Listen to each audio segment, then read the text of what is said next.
So what is that you're looking at, folks? Well, it's a custom car of some kind. Welcome, everyone, to another edition of the Low Car Show series, coming to you from burning up the beaches in Fort Walton Beach, Florida. Hello again, everyone. I'm Ted Jones, and this, you ready, is a 1966 Nash Ambassador.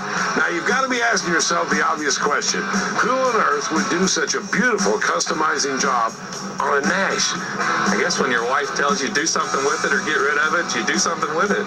All right, now how did you acquire this car? It's one of those stories that everybody wishes happened. You tune it up for the little old lady. If you ever want to sell it, let me know, and they let me know.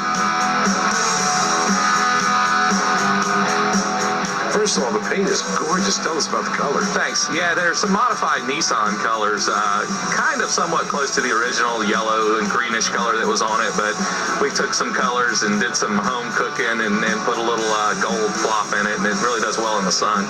All right, now I look at the original American Motors 327, but I see a turbo. Yeah, added a turbo to it. So that really helped it out. It helped it out. It's still an AMC. And the drivetrain's all original. It is. It still has a torque tube in it. We worked around that with the air ride suspension. It seems to work fine. The car runs really good on the highway. How many people come up and say, what is it? Every person comes up. But the funnest part's when they come up and they act like they know it is. And they say, what year is that? And you say, well, it's a 66. And they go, wow, 66. 66 what? Loose wheels on this? I mean, this car is really gorgeous. A lot of people stop and do ask him about it. Under the hood right here, here's the turbocharger over here. He's got a blanket on it. He's got the exhaust tube wrapped. Then it goes into an intercooler, which he put in front of the radiator. Then out of the intercooler, right straight into the air breather right there to try and give it a little bit more power and make it look kind of like it was done at the factory that way. Let me tell you something. AMC never used steel braided lines. This is a beautiful customization of a very, very rare car.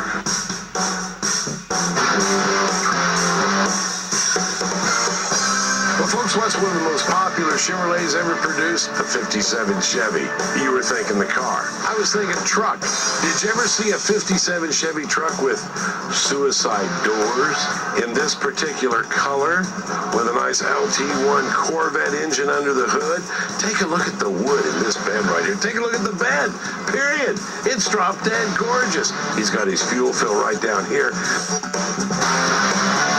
How long did it take you to build this? I've been in the process for about 10 years. 10 years? Why so long? Health reasons and stuff like that. Of course, you know, the money. Right. It's very expensive. And was it hard to suicide the doors? I went old school. I kept everything old school. I used the original hinges in the back and all that. You can buy all that aftermarket stuff, but I wanted to be different. Is it all steel? Yes, sir. Mm-hmm. Did you chop the top any at all? We did a 4-inch chop on it.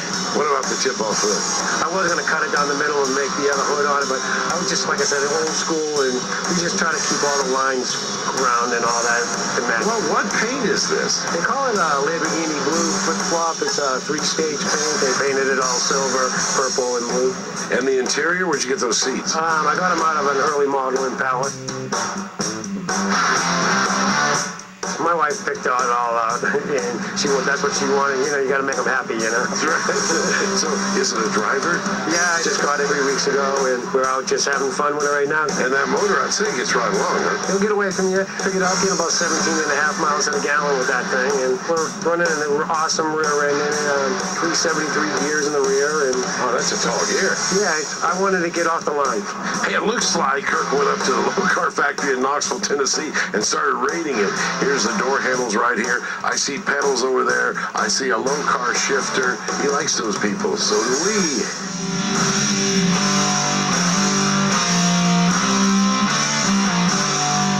Well, when you see that grill, you know it can only be one thing, folks. A 1932 Ford Little Deuce Coupe. This is actually a 3-window coupe that belongs to Ron Hickman, but I like the colors. He's got that 50s look, doesn't he? Louvers here in the side, louvers in the hood. Nice small block Chevy, color coordinated, lots of polish and chrome under there with the AFB carburetor. Got it pretty well crammed full. Look at the headers coming right off the side right here. Even got the fin brakes out of the 54 Buick. Of course, those are aftermarket, but they're meant it to look like the 54 Buick brakes. The black and red, there's just something about those two colors together with the scallops right here on it. Of course, the suicide doors, and inside, he did a beautiful job using the black and red on the interior. Really like this Deuce Coupe. To me, folks, this is a hot rod. This is what a hot rod should look like. You got no fenders, you got big meats back here on the back end. Little Deuce Coupe. Absolutely love it. We'll take a break from the Low Car Show series, and we return to burning up the beaches after this. This edition of the Low Car Show series. Back to the Low Car Show series, coming to you from burning up the beaches. We're in Fort Walton Beach, Florida. Beautiful Florida day. And folks, I'm reliving my childhood.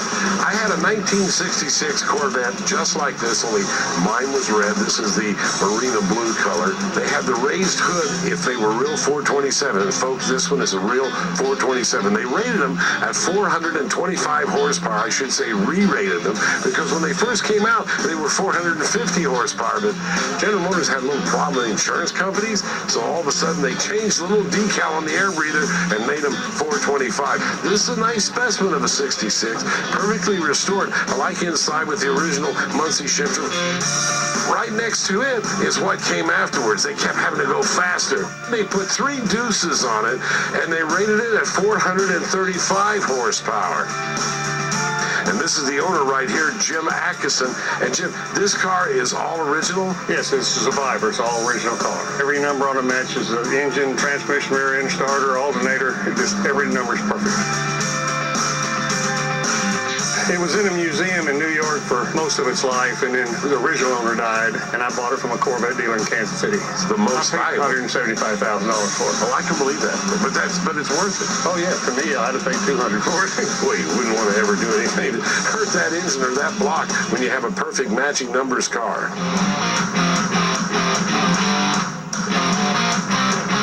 The 3 most popular years for the Chevrolet Camaro was 1967, 1968, 1969. Any one of the 3 are nice. The neat thing about the Camaro, you can make one stock restored, and it's worth a lot of money, or you can customize it like this beauty right here. First thing you wonder about this is the paint, huh? Is that a loud orange paint? Then I look under the hood and look at some of the work that he's done under here. He didn't even keep the stock Camaro interior. He's got some nice looking bucket seats, a custom made console with the SSM look, competition B&M shifter, competition steering wheel. This is just a really nice Camaro that has been customized. He's made it his. Now, you like Fords? Probably one of the most popular Fords to customize was the 1940 Ford. Originally, it would have had a flathead V8. This one, obviously a small block Chevy. Come on, he's upgraded it. He's put some air conditioning on it, power steering, power brakes, made it into a nice street rod, and yet it has all the lines and appeal of the 1940 Ford convertible, folks.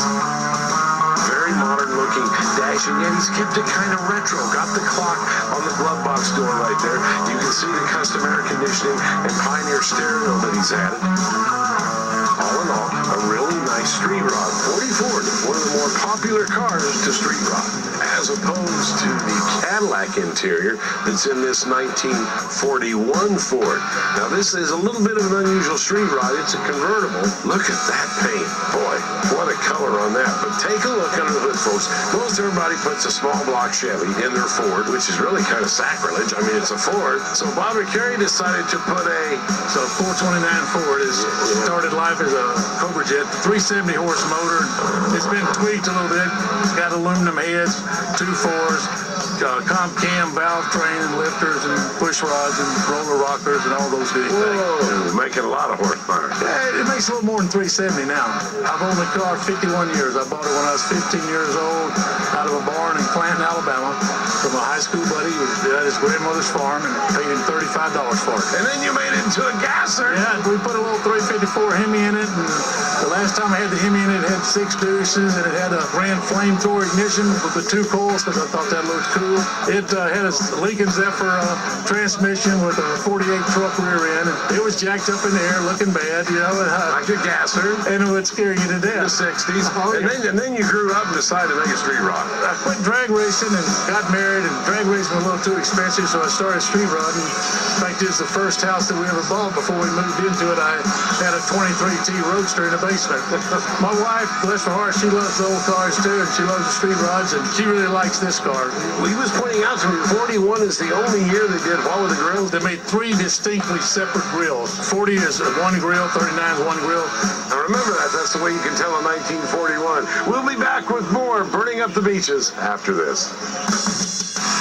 Welcome back to Fort Walton Beach, Florida, burning up the beaches here on the Low Car Show series. Well, I noticed a Corvette here. Matter of fact, there's 8 red Corvettes, and I thought, oh gee, a Corvette club turned out. But how unusual, all of the club members chose red. Well, it's not a club. It's a club of one. I'm the president of the club. I'm the secretary. I'm everybody. Yeah, I love red. No kidding. Now, you've got the different generations here, starting with the 62. Yeah, my 62 Fuelie is a C1, and then I've got some collectible cars here. Nothing extreme, but some interesting automobiles. I have a 92 ZR1. That engine was not built by General Motors. It was built under contract by Mercury. Mercury Marine built that in Stillwater, Oklahoma. Interesting story. Women built those engines. Each woman built 1 engine a week. They turned out about 8 engines a week during the run of those things. Now, we have a brand new Corvette. You got to have one of those. I have a C6, which is a Grand Sport red, and a C7 on order. Let me guess the color of the C7. Go ahead, try. Why red? So you don't know how many times I've been asked that today. Why not? Once you get a few of them, you don't want to break stride here. What's probably the rarest one you have? That's probably the 62 Fuelie. Yeah, that's my most recent acquisition. The ZR1 that I have is interesting. It's a 92, just turned 12,000 miles. Got the original tires on it. Not ultra rare, but my 68 is a L89. It's a 427. It has the factory aluminum heads. They didn't build a lot of those. Nothing real collectible, but everything has a little story to it. It's not just a Corvette off the used car lot, You drive them? Yeah. Yeah, they're all drivable. There's 1 or 2 that I don't take because I want to get home, and they can be a little bit temperamental. This 68 big block is not one that I want to take if I have to be home at a certain time, but they're fun. Now, here's a very cool one and one of the stars of John's collection. C5 generation, folks, a 2003 Corvette Z06. Isn't that a beautiful engine? 400 horsepower. They've had an incredible turnout here at Burning Up the Beaches. Let's meet the lady that's partly responsible for that. I mean, we are so excited. We have been working on this for a couple of years. We have come a long way, and look at us today. Look at the weather. The rain tried to get you, and you won. It was actually almost a hurricane that tried to get us, and we won. Who are some of the people that helped make this possible? The Harbor Walk Village, the Emerald Grand, they are dear friends of Horizons. Gary Smith Ford, S&S Customs. Have you been over there? The boardwalk itself. Yeah. They donate all of this to us for the entire weekend, all their beautiful facilities. And tell us about Horizons. What do they do? Horizons, we care for about 400 local citizens that have intellectual disabilities such as Down syndrome, cerebral palsy, autism. We have group homes. We have assisted living. We have adult daycare, and adult training, child daycare.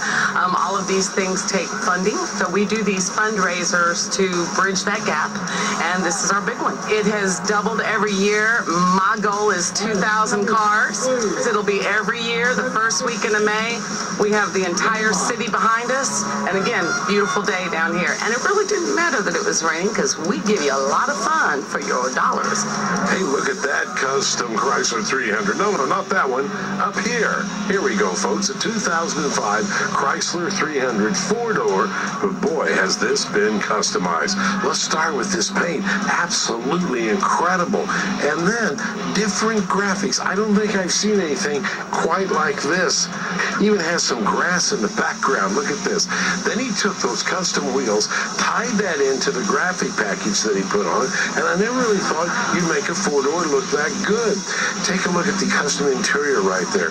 Looks like ostrich skin inserts on the panels. Then take a look at what he did with his shifter as he customized the console there. You gotta have a stereo on something